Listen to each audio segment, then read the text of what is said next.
Hello, everybody, and welcome. Gonna ask our ops people to work on making sure we've got the appropriate people spotlighted so the interpreters can see and be seen. Um, but while we're doing that, I just want to welcome everybody. My name is Justin Flores with the Private Equity Stakeholder Project, and PESP released a report in August on the video relay service or the VRS industry, which was eye-opening for me and has led to a commitment from PESP to continue to research and write on these issues and support interpreters and VRS users advocacy, which brings us to this webinar today aimed at educating the public on this important effort. And today we're going to talk about a little known but very important program, which is dominated by two private equity owned companies, Sorensen and ZP Better Together. Sorensen is owned by Ariel Alternatives and Blackstone, while ZP Better Together is owned by Kinderhook and Carlisle subsidiary Alpinvest. And so we have some amazing speakers who will dive deeper into the efforts of VRS users and interpreters to build a union and a better service for users. Throughout the webinar, there's a Q&A feature that you can use, and we'll be taking questions throughout the webinar, but we'll reserve those for the end. So before we get started, I'm going to introduce our great panelists first. Dr. Shay O'Riordan is a fourth-generation deaf woman born hearing to a deaf family who later became deaf. She's been a deaf interpreter in the medical and legal fields since 2010. Dr. Shay graduated most recently in 2016 with a PhD in metaphysics. She also holds a PhD in health sciences and a doctorate in pharmacology.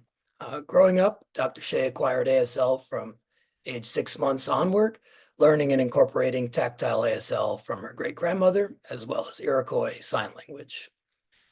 We also have joining us Meg Huseman, who's been a certified ASL interpreter for the last 15 years and has a dual state certification and specializes in language deprivation interpreting. She works for Sorensen and is a member of the ASL Interpreters Union and a mother of a 10-year-old daughter who is deaf plus. Fiona Ma was elected to California's 34th state treasurer in 2018, with more votes than any other candidate for treasurer in the state's history. She's the first woman of color and the first woman CPA elected to the position. As treasurer, she sits on the board of the California Public Employee Retirement System, CalPERS, and the California State Teachers Retirement System, CalSTRS. And Treasurer Ma has been an outspoken advocate for responsible investing, including ensuring that labor practices are part of the evaluation of investment risk to ensure good returns on state investments and to avoid the use of public funds to violate workers' rights. Finally, Joe Klug is a VRS interpreter who was laid off from ZP Better Together earlier this year when the company shut down a busy call center in Minnesota after interpreters there began organizing a union. He now works for Sorensen as a member of the ASL Interpreters Union, seeking a union contract to improve working conditions and a better VRS service for users. I'd also like to thank our hardworking interpreters in advance, Matt Salerno and Kevin Jones-Eastlin, for making sure everyone can speak and hear from each other on this important issue. So my first question will be for Dr. Shay.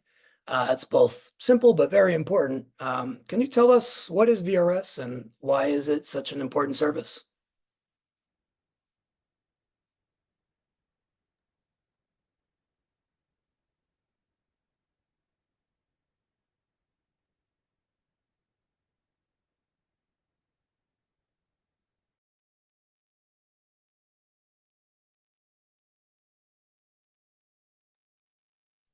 Kevin, I think we're having trouble hearing you.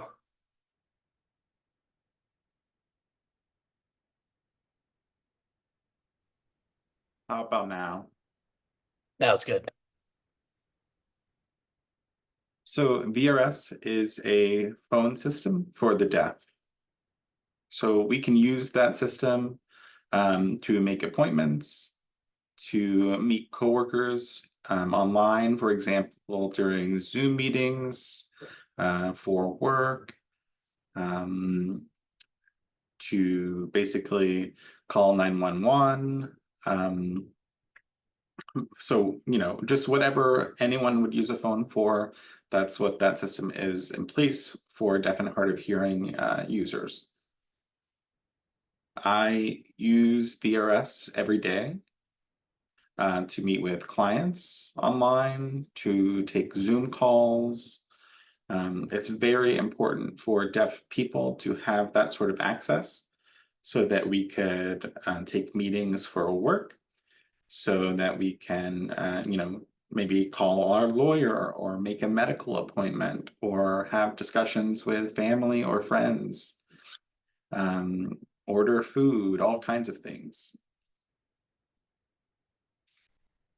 Great, thank you, Dr. Shea. Our next speaker is Meg Huseman.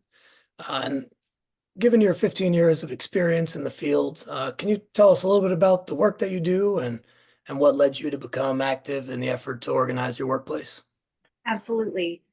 I want to thank everyone for joining this call today. My industry, the VRS industry, is harming my community and, more importantly, my family. 10 years ago, I joined Sorensen, and back then, if you joined Sorensen, you were at the top. You'd made it.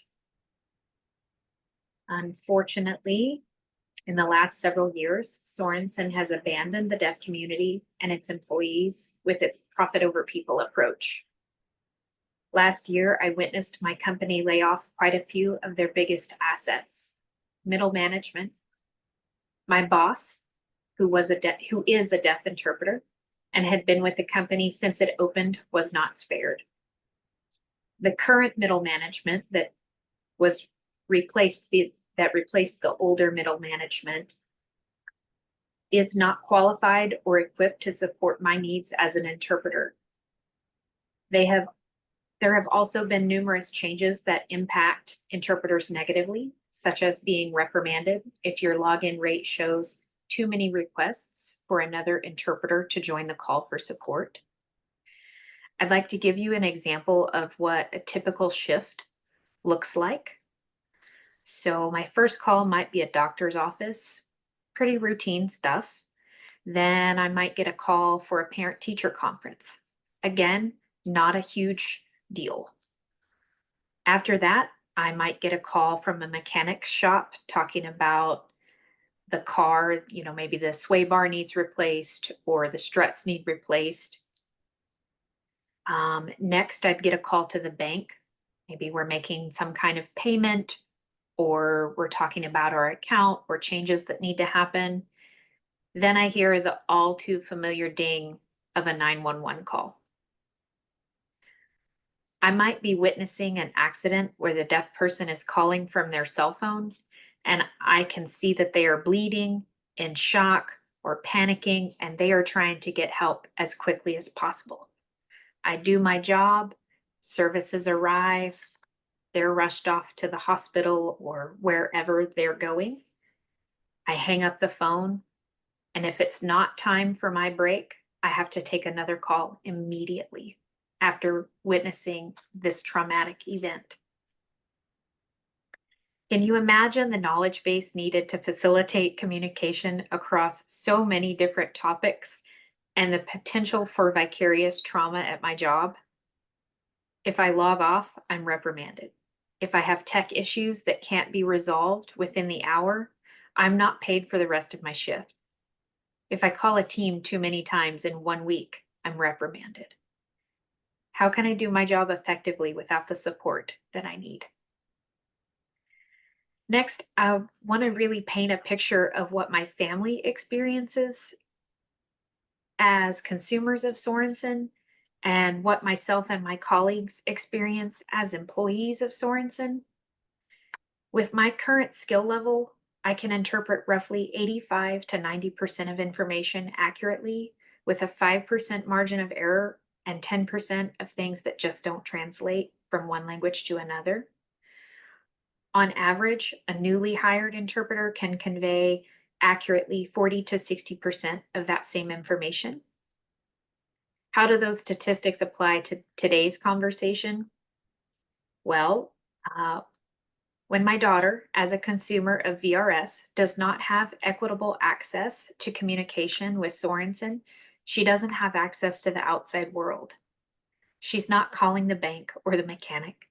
She's calling her grandmother to talk about superfluous things that have happened during her day.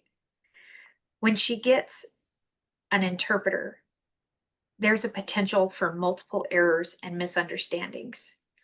This is incredibly frustrating for my daughter and my grandmother. To make up for burning out so many seasoned and highly skilled interpreters, Sorensen is pushing new interpreters through the door without proper training and throwing them into situations they're not prepared for. Sorensen is treating interpreters like they are disposable and just warm bodies to put in front of the phones. I want to make it very clear that I support all of my colleagues, regardless of how many years of experience they have. Sorensen has a responsibility to train us.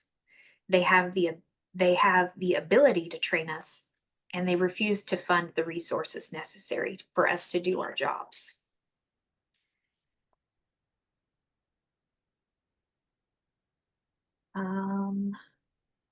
Sorry, I'm a little bit nervous. Our resources have dwindled. I'm not saying that Sorensen should not make a profit. They should absolutely make a profit, but they're making a killing. Sorensen earns $360 an hour per interpreter. I earn $40 of that $360. So if they have 50 interpreters working on the phones in a 1 hour time frame, they earn $18,000. It has been my experience in the past 2 years that Sorensen's predatory practices have harmed the interpreting community and the deaf community. It is Sorensen's responsibility to the deaf community to provide highly skilled, effective interpreters.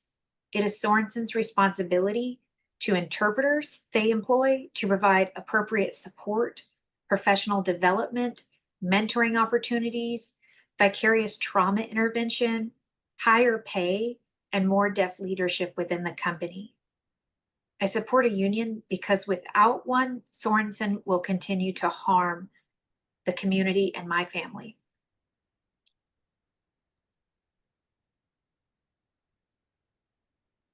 Thank you, Meg, for sharing that and for your work advocating for both the deaf community and for your fellow interpreters.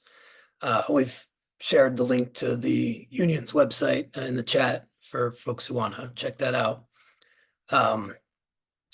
Next, I'd like to go to Treasurer Mom. You have significant experience navigating the process of responsible investing that generates returns for two of the most important pension systems in the country. Can you tell us a little bit about your experience in this role and your efforts to ensure that treatment of workers is taken into account as a risk when making investments? Yeah, sure. Thank you, Justin. And some of you may not know, but I attended this Rochester Institute of Technology for my undergrad, specializing in accounting. But my job for 4 years was working in the interpreter training office at NTID, the National Technical Institute for the Deaf. And I had one tennis partner who was completely deaf. And that was a real interesting experience because when you're playing doubles, you need to communicate with yourself, with each other. And sometimes I would say, I got it. And she'd still go after it. Or she would think I got it and then turn around and I thought she had it. So she was great, Mary Jean Shaheen, and taught me a lot about what it's like to be deaf, and also not only playing tennis as a partner, as a doubles partner, but she used to also drive and take me around. And because she could not hear, she had to look at me whenever I would speak. And so half the time she was looking at me, half the time she was looking at the road, and it was a very scary experience. But she had a great sense of humor and just an amazing person. So that's kind of another interest of why I am here today. And thank you, Justin, for bringing us all together and letting us know what is happening at these companies. I definitely, my team and I know Frank Rufino is on, Lori Matson, as well as my Chief Deputy, Patrick Henning, and two of my external affairs members, Kat Weir, as well as Christian Daly. They're all on this call because it's important that these companies are held accountable in terms of what they are, who they are hiring, what services they are providing. And in this instance, we did not know, or I did not know much about these two companies that own the interpreter training and interpreter services companies. So we stand by you, behind you, we support you, especially if you have a disability. We should be doing everything to accommodate so that whether you're hearing impaired or sight impaired, you should also be getting all of the information accurately, timely, and efficiently. So I just thank Justin for inviting us on so that we can be educated, and then we can advocate for all of you. Thank you, Treasurer Mom. Really appreciate you being here with us today and all of the work you've done to ensure that people recognize that what's good for workers is almost always what's good for the viability of companies and protecting pension fund investments. Oh, I have one more question. Sure. Are TTYs still being used, or is a VRS the new TTY? Like fax machines are no longer really around. I will defer to Dr. Shea or Meg if you want to answer that question as our two experts on these issues. This is Dr. Shea. Yeah, I can answer that. TTYs are a thing of the past. Back in the 90s, we stopped using those way back when. And personally, I have never had the experience of using the TTY. I'm also speaking from the experience of being a person who's 41. So yeah, Okay, we so don't use TTYs. you can tell how old I am. You can tell how old I am. Yeah, no worries.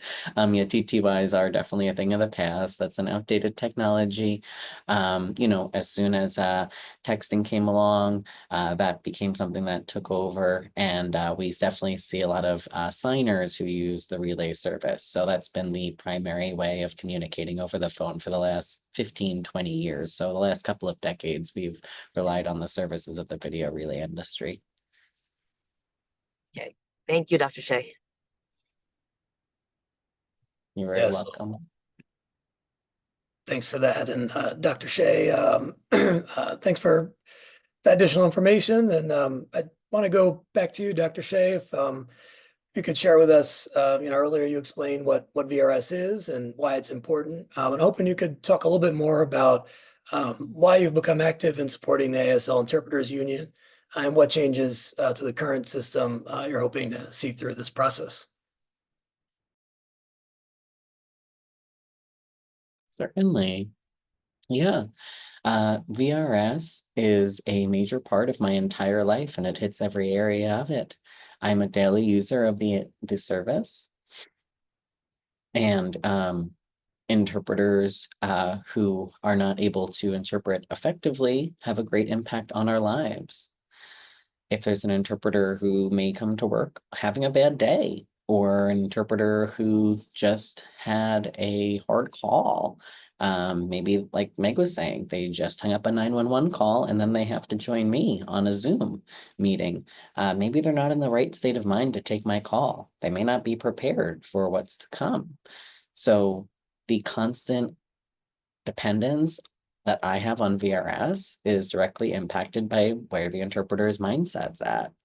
The big thing that I would like to resolve is a little bit about what happens in my life as a user of the industry. So the story that I'd like to share comes from, well, actually I have two stories that I'd like to share. So one happened just yesterday.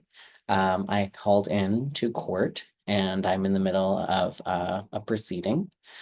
And I am there advocating for someone in a particular situation. And so I was on the call with them, and the interpreter that we used was through VRS. But unfortunately, they didn't even understand the simplest of terms that I was saying. The term that I was using is, very basic, plaintiff, right? In the legal system, we hear plaintiff very regularly, and we hear another term, defendant, very regularly too in the system. But the interpreter was not familiar with those two words, plaintiff or defendant, and they didn't know the signs for them. But these are basic legal terms that I'm used to hearing. So they were not willing to understand or work with me, and they actually ended the call of their own accord because they didn't understand me. So they hung up on me. And this was now a waste of time because I had to then go about requesting a new interpreter for the call. They refused to transfer the call out and find someone else. And here I was trying to find an interpreter that was able to understand some of this basic terminology to help this person in a court proceeding, but they were not able to understand me and they were not able to honor my request to find someone else. I ended up ending the call entirely and I switched over to another interpreter, but I had to wait a while for the interpreter to be available. That interpreter also didn't understand me. So when I went to the courthouse, I used a video remote interpreting platform, which meant that I was in the actual courthouse and trying to use an interpreter virtually. But this was now the third interpreter that I was trying to use for the same client. This was also just to mail something, pretty basic ask. So I've had 3 interpreters at this point now trying to interpret for me, mailing something through the court system. So there are clear gaps that interpreters need to be trained up on, and we need interpreters who are qualified, who have experience working in these settings, like in a legal system, but we don't have interpreters with the right credentials and backgrounds. There are very few interpreters who do have the breadth of legal knowledge, and there are even fewer interpreters who are trained on interpreting in these settings. But we need to think about recruiting interpreters who have these specialty areas to work effectively for people like me who are trying to navigate these systems. We need interpreters who have basic knowledge and training in order to interpret effectively for us. And it doesn't just come down to training, but we also have to think about things like work conditions. Interpreters often don't get breaks on the job. I try to make a call and I can see visually that the interpreter is exhausted. They're having a hard time. And I'll even ask them, have you taken your break? Do you need a minute? Maybe this interpreter does need a minute because they just got off of a really hard call, or maybe they're tired, or maybe they're upset because of the last call. Something may have happened to them, or maybe it's from their personal lives. So as deaf community members, we deserve better access to the phone. We all use the phone regularly to connect with other people on a daily basis. I can't imagine what would happen if I wasn't able to find an interpreter who could interpret for me. I worry that the interpreter won't understand me, or they won't know what I need, or if the interpreter and I aren't a good fit. We have to think about things like that. And we need to have interpreters who are qualified to do the job. There are some interpreters who need to work with deaf interpreters and certified deaf interpreters. They're another big piece of the puzzle. And you may not be familiar with deaf interpreters, but they're an essential part of linguistic access and understanding intent of speakers and conveying meaning effectively. Hearing interpreters may not be able to follow along, and so we use the skills of deaf interpreters to ensure that communication is effectively relayed. For instance, like Meg was saying about emergency calls, when 911 calls come in, I advocate for having a deaf interpreter as a part of the process 100% of the time.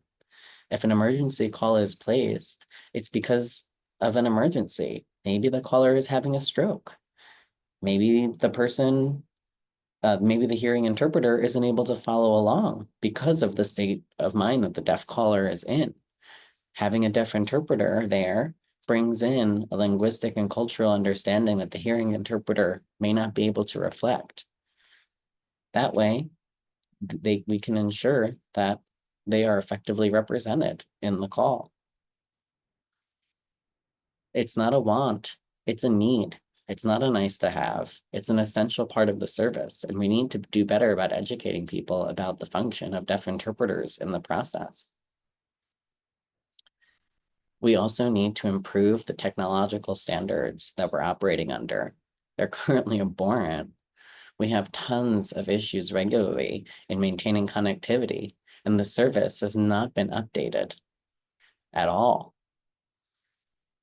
Sometimes I'll be on a Zoom meeting and I'll use the VRS interpreter to interpret what's happening in the Zoom meeting, but their screen is so pixelated, I won't be able to see them, or vice versa. They may not be able to see me well because of their connectivity. So then they hang up on me, or I hang up on them, and then I have to wait to find someone else and hope that they have a better connection than the one before them. So these kinds of barriers in terms of technology are very easy to work through. They're insufficiently operating currently. And when we talk about quality of service, it also comes down to quality of technology. The existing technology that we have is rife with problems, and we can do better to provide more updated technology to interpreters and to deaf callers. So these are some areas that I'd love to see improved through these efforts. We need to have qualified interpreters. We need to ensure the use of deaf interpreters and certified deaf interpreters for linguistic intent. It's a critical part of the service that is missing.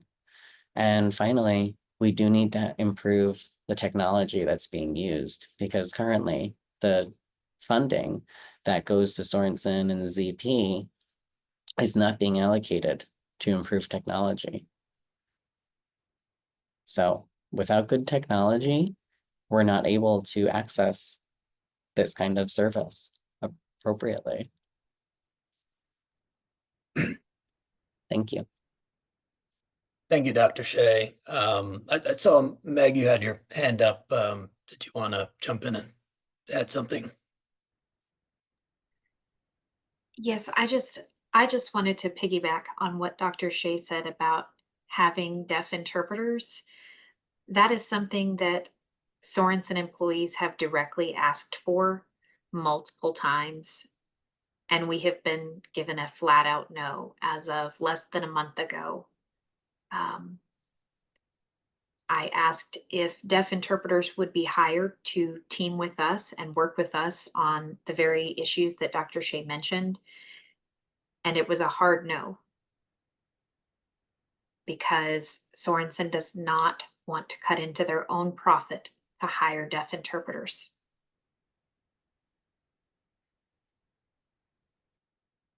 Thanks for adding that, Meg. I think both your comments and Dr. Shea's comments remind us that how intertwined interpreters' working conditions and really in many types of jobs, the working conditions are correlated with quality of service.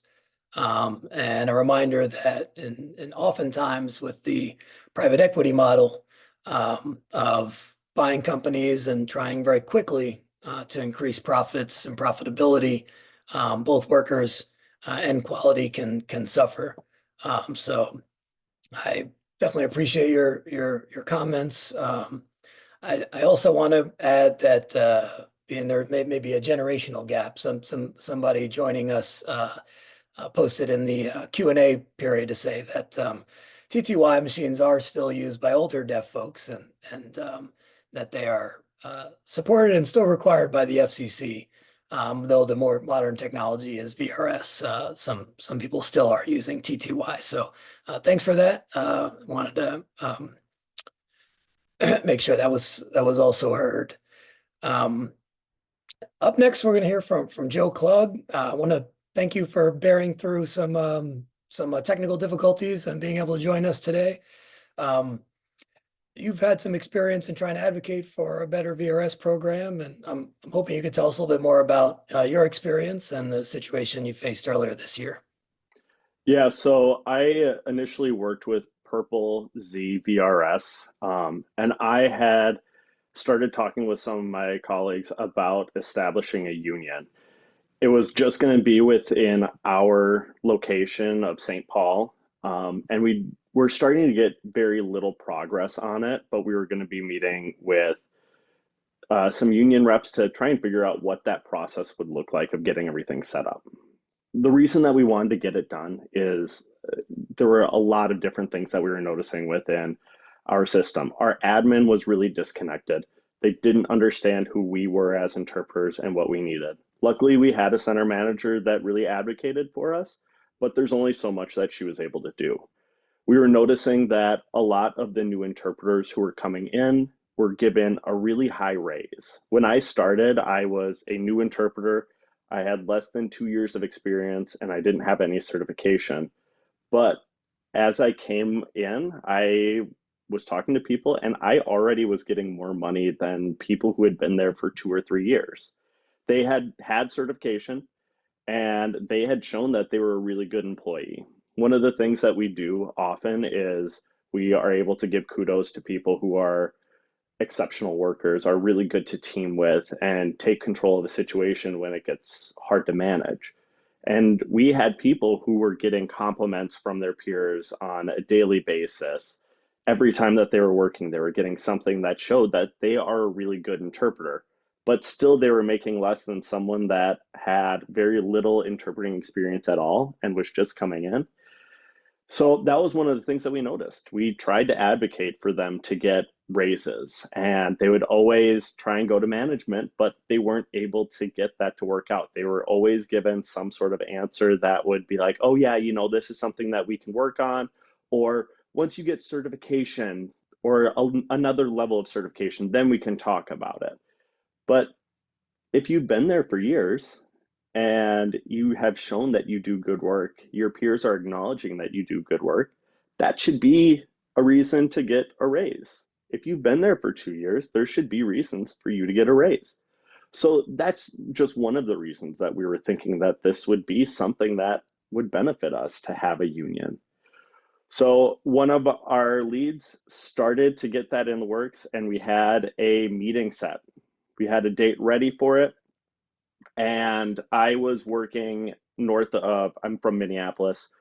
I was working north of the Twin Cities area. And on my drive back, that person who was in lead called me and told me that there was an emergency meeting that Z Purple was going to be setting up for our center. I pulled off at a near stop and I hopped on this call to see what was going on, to figure out that we were all going to be laid off. I'm young. I still have a lot to do in this field. I still have a lot to gain. So the impact that it had on me wasn't as severe as it was for some of the other people. I'm still flexible. I can still work in freelance settings. I can get into a new area. But we had people who had been working for Z since it was a company called CSD. It's been around for 20 years. They've been doing full-time work at this location for a long time. And they depended on this. This was something that they were planning on using for the next few years until they were able to retire. Or in some cases, we had people that were in 6 months going to be retiring. I had a friend that had just been promised to get full-time work and just quit his job so he could come in and work full-time at Purple. And then we were given a last-minute notice that we were going to be closing. We have a very large center of interpreters here in Minnesota. And we had, at any day of the business week, 15 people working. So that is a really large group of interpreters to just lay off. Purple is known by interpreters for having really long queues of deaf people waiting to get on calls and get an interpreter. There were times where I would see that we had 100 people waiting to connect with an interpreter. I can't imagine how long that wait would be. Imagine trying to get on a call and just call over to your parents, call over to a loved one, and having to wait multiple minutes to connect with an interpreter just so you can make a call to tell someone some exciting news. Like, that's crazy. So to get rid of a large center that has people who are dependable, happy to work there, showed that they were good employees, and decide that you didn't need them anymore, to me feels crazy. When I got on the call, I just felt rage at that situation, knowing that I had so many of my colleagues that were being laid off. And when we asked for reasons, they just said that they had business reasons that they had to consider. I don't know what those reasons were. We asked if we could get clarification. They wouldn't give us clarification.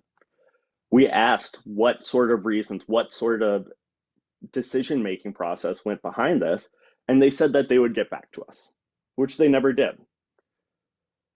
This is the kind of thing that we see when you aren't focused on your consumers or your employees.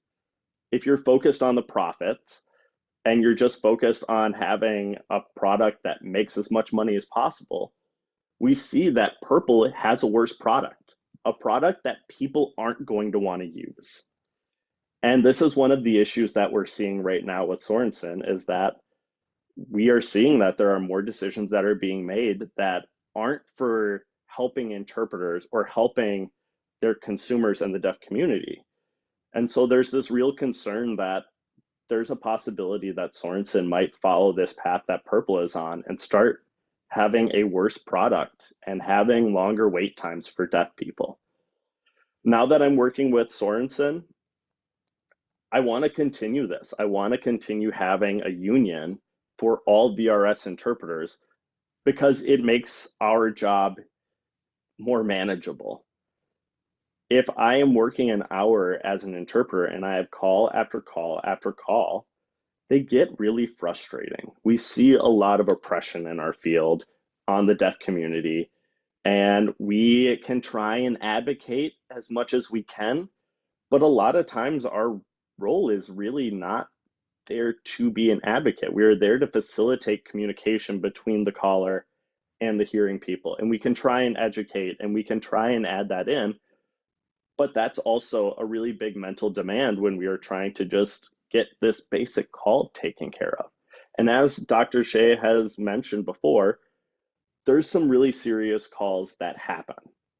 There are some calls that are very intimate one-on-one calls with family and friends, but then you have those calls where it is a mental health situation, a 911 situation. And when I'm told that I have 10 minutes for a break every hour that I work, sometimes as an interpreter, I feel like I need to just keep going through it. That call wasn't that bad. You know, I can go through another one. It'll be okay. But, you know, for me, I might think that I'm doing okay, but my deaf consumer recognizes that I need a break, that I'm looking tired, that I've done too much today already. So these are just some of the things that we notice. And it's constant. We talk about it a lot as interpreters. But it's one of those things that if we were to have a union and we were able to advocate for ourselves, advocate for the deaf community for a better quality product, we would be able to provide that. We have solutions ready for it. Well, thanks, Joe, for sharing that. It does sound like you were never given a good reason for the closure, and it was coinciding with the union organizing effort. And I'm sure that the company was happy to just say business reasons, but it does sound very strange that here we are months later and you're still not sure why that place was closed. So thank you for your work to continue to advocate for interpreters and for deaf users. Yeah, we'll probably have some questions for you here at the end. I did, want to, as you can see from the speakers here, I didn't want to dive too deep into the PESP report on the VRS system, but really thought it was, much more valuable for the public to hear directly from folks who do the work and who use the system. And so I hope that people will read the report and dig in a little bit more on some of these issues. I do want to flag one thing that might be important to just step back and recognize that this VRS system, is put in place through federal regulations to comply with the Americans with Disabilities Act. And so the whole VRS industry is overseen by the Federal Communications Commission, or the FCC, that promulgates rules that both regulate the industry and decide what rates will be used to reimburse these VRS companies on a per minute basis, as Meg mentioned. And so it's important to recognize in October 2023 that the FCC raised the amount of their per minute reimbursement rates to these VRS companies like Sorensen and CP by 30 to 49%. And one of the things that we found as we did this report to be both interesting and really concerning is that the one reason for the large rate increase in the amounts paid to ZP and Sorensen and VRS users was a recognition that there is a lack of ASL interpreters.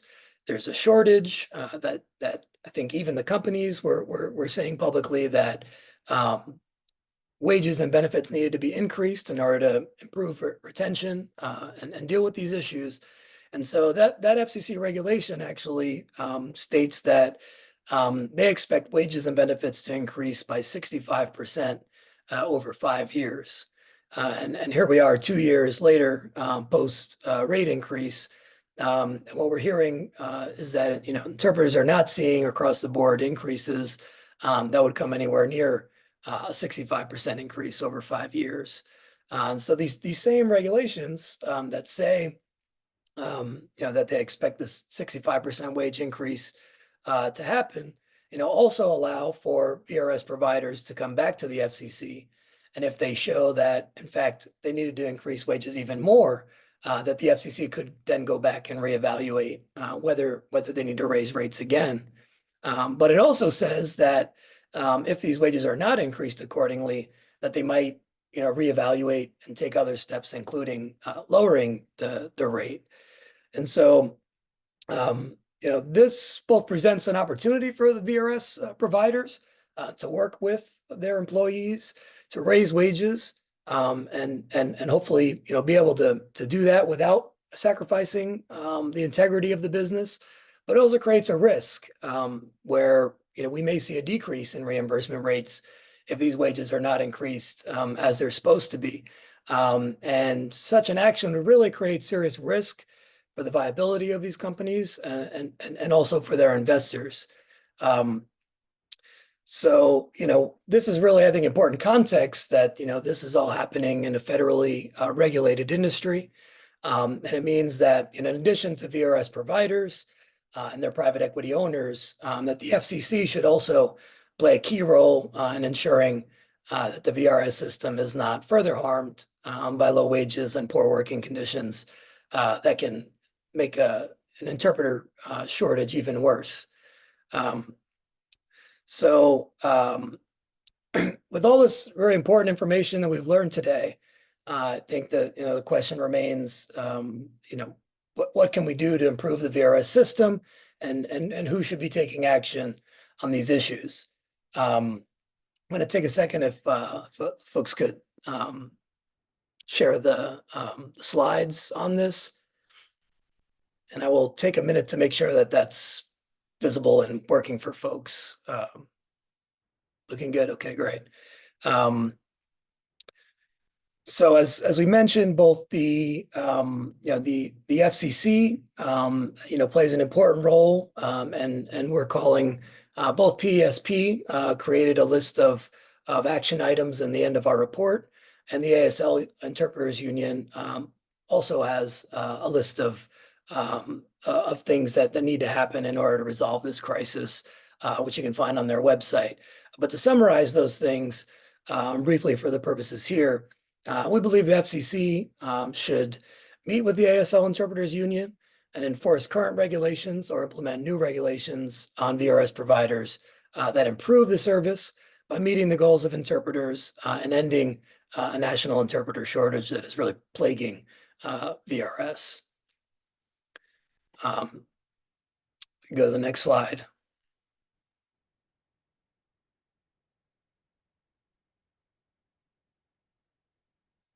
while you're doing that, we're also calling on the VRS providers and their private equity owners to meet with the ASL Union, Interpreters Union, and agree to remain neutral to ensure that interpreters have the right to organize without fear of intimidation or retaliation, type that workers have reported out of Purple and ZP Better together in the past.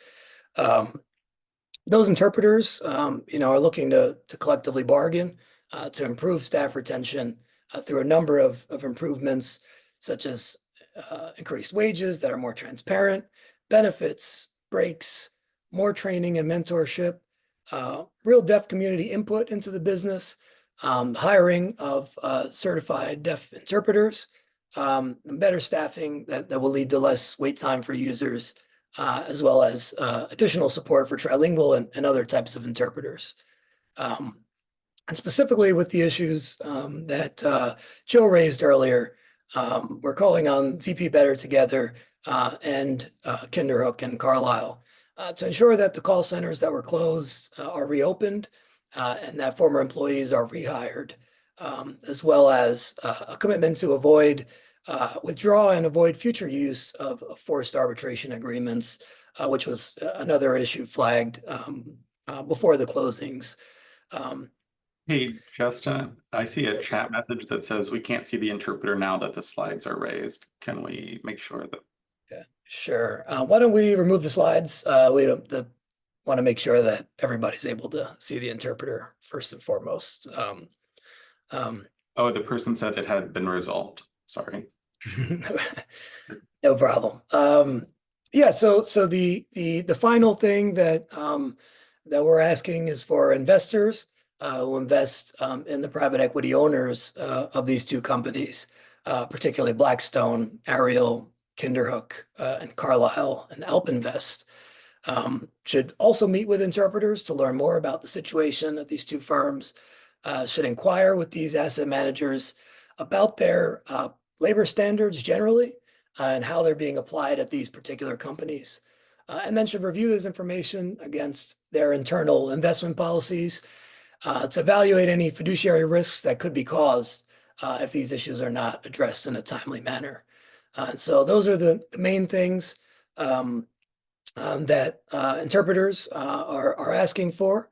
And so before we move into the Q&A period, I did want to just give the opportunity to any of the speakers if you do have any other things to add or anything that came to mind as we got through this discussion.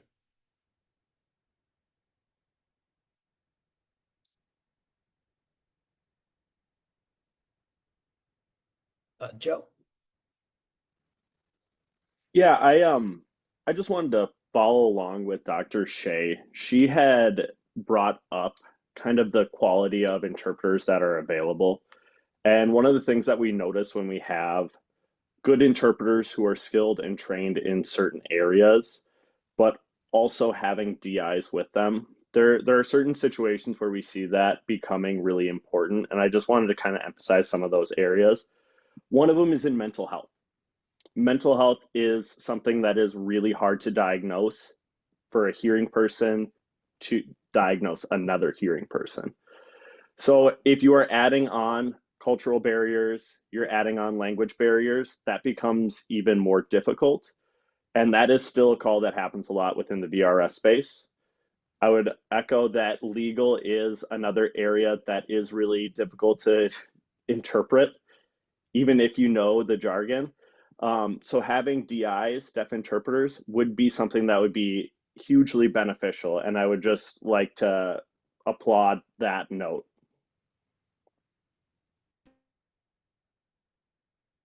This is Dr. Shea. Yeah, and I wanted to follow up about the point on training. If we had more mentors who are deaf and part of the training process for interpreters, a newer interpreter would then be able to thrive. If we have training that's rooted in the deaf community, this could be a solution to that. But since we've seen private equity buy out these companies, We've seen training be reduced to a simple 2-week onboarding process, whereas in the past, training was more robust. There used to be 6-week training programs with deaf educators who were a part of the process and training these newer interpreters. But currently, there are not deaf educators a part of the process. Instead, we have hearing trainers training hearing people. And this is not what things used to be like, and it doesn't lead to the same outcomes. So this is a necessary part of our union and why we're advocating to push back against these companies for better training, basic training, and seeing these things be improved from these 2-week minimums to something better.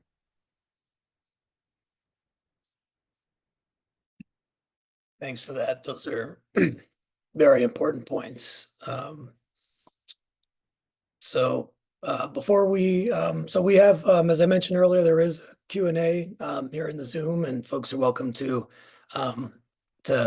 use it to ask some questions.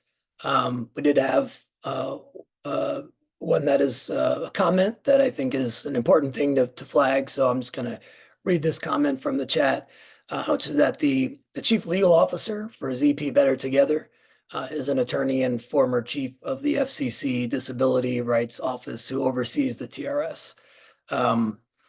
Very important always to think about sort of revolving door between industry and government. But it also brings another question on the FCC, which maybe could be answered by any of the panelists. Is there a process to make complaints about service, and can anybody speak to whether they've used that process before?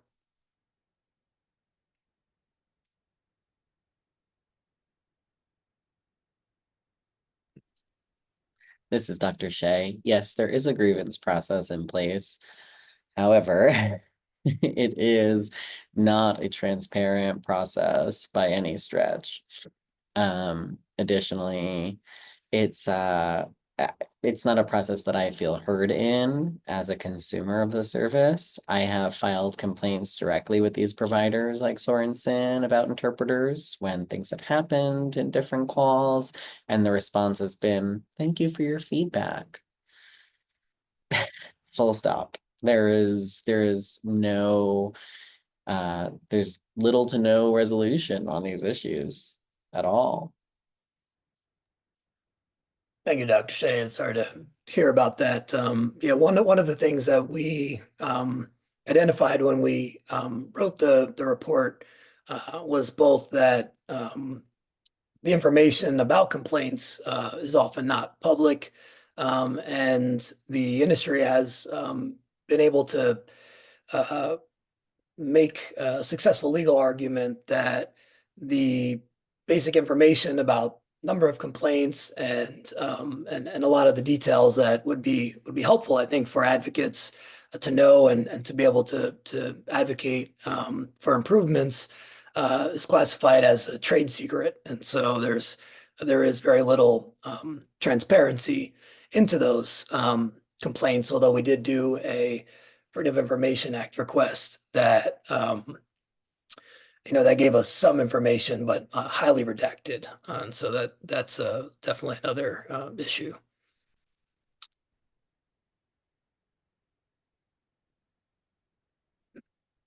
Yeah, no, I get it. I do. Unfortunately, as a consumer of the service, there is no resolution given for complaints a lot of the time. If we have a problem, be it about technology, be it about the interpreter, we get the same response time and time again. Thank you for your comment. Yeah, so we actually have a question that's actually a comment, and I'm actually not sure I'm going to ask our ops people if it's possible. So Megan McGeary, who is an interpreter, has just offered to make a comment to speak on the internal Sorensen complaint process. And so if that is possible for us to allow her to speak on to the full group, love to try to do that. While we try to figure out that technical issue. Justin, I'm going to yes. interrupt Oh, you. great. Sorry, this is Megan McGarry. My audio has been enabled, so Amazing. Great. happy to step in. Cool. Thank you for the interpreters. Just want to make sure you're good. You can hear me. Awesome. So I was in a position for about 3 years that was called a lead video interpreter. And during that time, I personally handled, we called it customer feedback from for video interpreters in VRS. And what that looks like is that we have an internal quality assurance department who processes complaints and compliments that are given directly on the Sorensen side of things. So either an email or a video call message. This quality assurance department then filters out who the compliment or complaint is for using the interpreter's ID number. And it is directed to it's then sent to the director of that interpreter. Once we had a lead video interpreter position, that became one of the duties of the lead VIs. So I processed lots of these in my 3 years in that position. And recently, within this year, it now has become a requirement for all Sorensen complaints to be addressed with the interpreter, as well as documented internally. So that is something that Sorensen does keep track of. However, as to the level of severity in the complaint, that is kind of dependent upon the director. So most times there's no actual discipline. What it is it's a refresher training opportunity. So we talk about what applicable compliance by the FCC needs to be addressed, as well as company policy. So that's how Sorensen deals with complaints. They call them customer feedback. But just wanted to kind of give some additional background on that. Yeah. They are kept in a file. I have no idea where that file is for a rolling 12 months. Okay, interesting. That was going to be my next question, which was, those are obviously not made public, but how public within the company for interpreters and other employees. Yes, it's just shared with the interpreter and the team, like the director and the leads. That's all that it's shared with. It's not shared with the full team of interpreters or anywhere public within the company or the general public. Thanks for that additional information.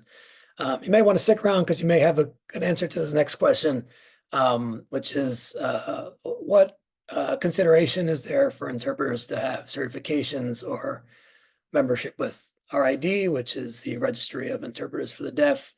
And is there a code of professional conduct to follow or ethical practices system to field complaints?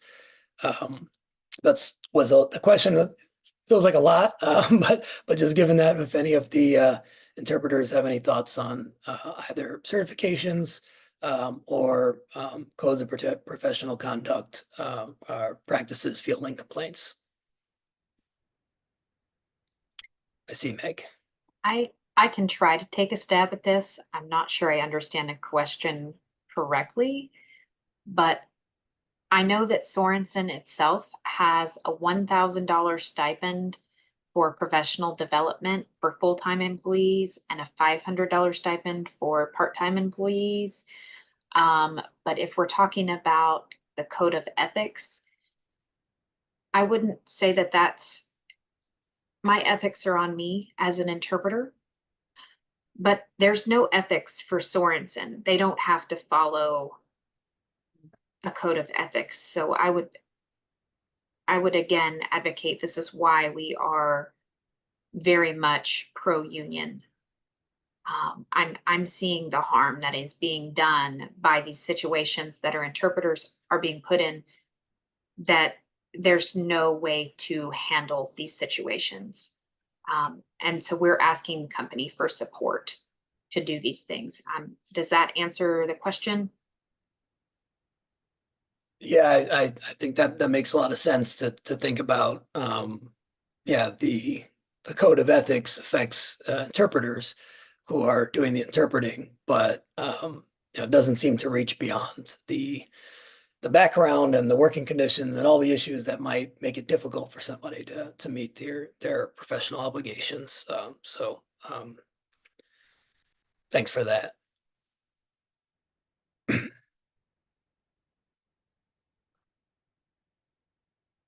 Yeah, so Megan, you just wrote that in the chat. Would you like to say what you just what you just wrote here?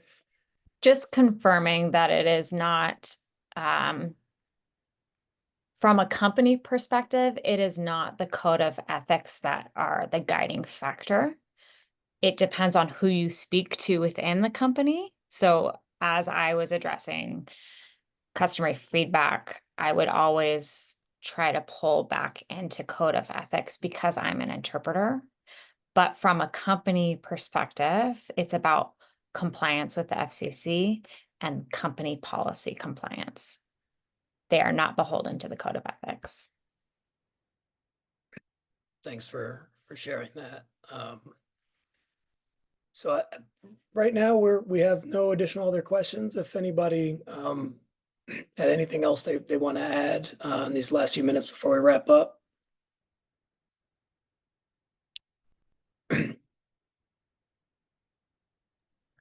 Yeah, I did want to speak briefly about the certification process, if that's all right. So, first of all, there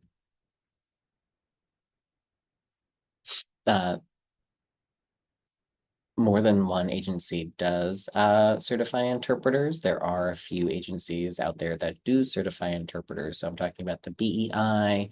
There's an organization called CASLI and RID. So there are a few interpreter certification bodies out there. Currently, I would say that the setup in terms of certification is dependent on the company. So there are some states that require RID certification, but other states don't have legislation that requires certification to work as an interpreter. So that means there's a clear inconsistency in the certification process when it comes to hiring an interpreter. So you may be BEI certified, but the state requires RID certification, meaning that the interpreter won't be able to be hired. So this is a big inconsistency that we see state to state. There's also, a very important note here that I want to make, that interpreter certification does not necessarily mean that they're qualified to do this work. So it is a minimum standard when we're talking about certification and interpreting. I am personally not a certified interpreter. I do have interpreter training, and my training did comply with the RID code of ethics. Excuse me. Yeah, I'm not a certified deaf interpreter, and I've never been certified. And I won't personally be certified through the RID. That's a choice of mine, because they are an audist organization. So oftentimes, interpreters who work at Sorensen or ZP may be qualified to do the work, but they don't meet the certification process. So they may not be certified, they may not have a state certification, and that certification that they may have may not be recognized by the provider that they're hired at. So there's a lot of variability here across providers and states. So we do need to advocate for more consistency in terms of company policy. And this is something that the union could play a role in setting a standard for certification. if the companies do choose to require certification, we should have them accept all certifications that are available to interpreters. We shouldn't be relying on one certification, say from the RID, but we should be accepting all certifications for interpreters.